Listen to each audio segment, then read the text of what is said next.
பிஜேபிக்கார அலறான். ஏன்னா இந்தியா கூட்டணி ஜெயிக்க போது அவனுக்கு தான் முதல்ல தெரியும். நம்மளை விட அவனுக்கு தெரிஞ்சு போச்சு போக போறான். பதசத்திரை நடக்கும் செய்யறான். அரசு பெண்ணுக்கு அரவிந்த் விஜயவாதத்தில் வைக்கிறான். இதெல்லாம் பண்ணக்கூடாத செயலுமா? சமூக நீதிக்கு அநியாயம் பண்றாங்க.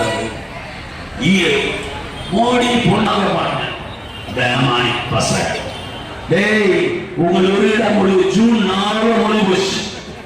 நல்லா பார்த்துக்கோங்க. எலெக்ஷன் நடக்கிறது வருது.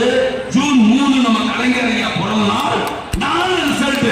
அப்ப அரசியல் இருக்காரு. அவன் அப்பா மாதிரி 15 வயசு அரசியலுக்கு அவருக்கு தெரியாதா? தன் உதயநிதி அமைச்சர் ஆகணும்னு என்ன பேச்சு பேசுறாங்க? குடும்ப அரசியல். எங்க குடும்பம் பக்காடா. எப்படி எம்ஆர்ஆர் குடும்பம்னா தைரியமான பேசுறோமோ, அரசியல்ல கலைஞர் குடும்பத்தை தவிர வேற எந்த பேரும் வக்கு இல்லடா. அப்பேற்பட்ட குடும்பம்டா. எத்தனை வருஷம் வரலாறு திமுக இருக்கு. சாதாரண தொண்டர்கள் சின்ன பிள்ளைங்க அரசியல் கலைஞரையா அவர் வயசு எவனும் உயிரோட இல்லை. தளபதி அனுபவத்துக்கே எவனும் வந்து பொறுத்தே இருக்க மாட்டான். நீங்க எல்லாம் எங்க கட்சியை பத்தி பேசுறீங்க. அல்லது ஆட்டுக்குட்டி அண்ணாமலை இருக்கான ஒருத்தன் பேமானி.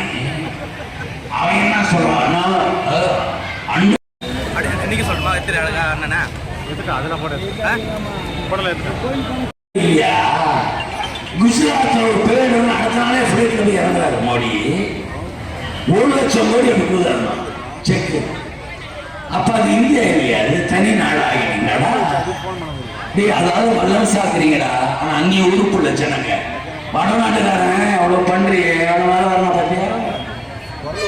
தமிழ்நாட்டுல நீ வஞ்சிக்கிற தரமாற்ற வரியை போறதுக்கு ஒழுங்காக தரமாற்ற. ஆனா தமிழ் வளர்ந்துகிட்டே இருக்கு.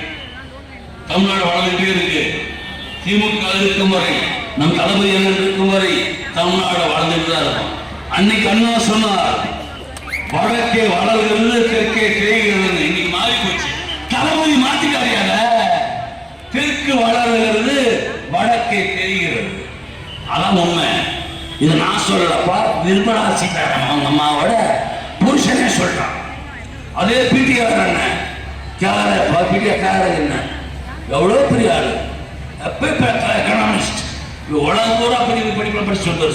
அவரு தப்பான பொருளாதாரத்தை நோக்கி இந்தியா செல்கிறது. அவர் கேள்வி கேட்டா பதில் சொல்ல பயப்படுறாங்க. சீதாராமன் நிர்மலா சீதாராமன் படிச்சு போகும்போது தானே இவருக்கு கேட்கிற கேள்வி ஒரு கேள்வி பதில் சொல்ல பார்ப்போம். நீ படிச்சோடா, நீ படிக்காம பேசாம ஒரு செய்தியம்மா ஏதாவது கோல் மணி ஆட்டி மொத்தம் சொல்லிட்டு நீங்க ட்ரைனிங் நடக்கிறோம் தெரியல. மும்பையில் இருக்கு ட்ரைனிங் 1000 ரூபாய் கொடுப்பான். நீங்க என்னமா செய்யணும் அப்படின்னா உதவி செய்ய போன அர்த்தம் புரிஞ்சுமா? ஐயோ ஐயா எப்படிமா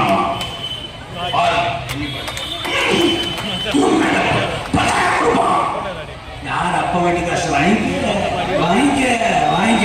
ஆனா போடுற ஓட்டு மட்டும் புதேஸ்வரியனுக்கு போடு.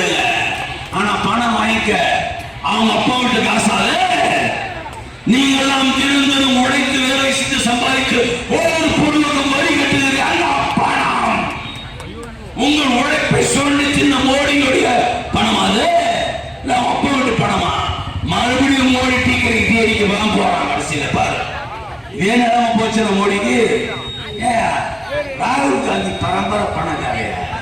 சாதாரண காட்டன் சட்டை போட்டு நடக்காதையா? இவன் பிச்சைக்கார பையன், டீ கடை. இவன் போடுற ட்ரெஸ் ஒரு நாளைக்கு 6 லட்சம் சூட் போடுறான்.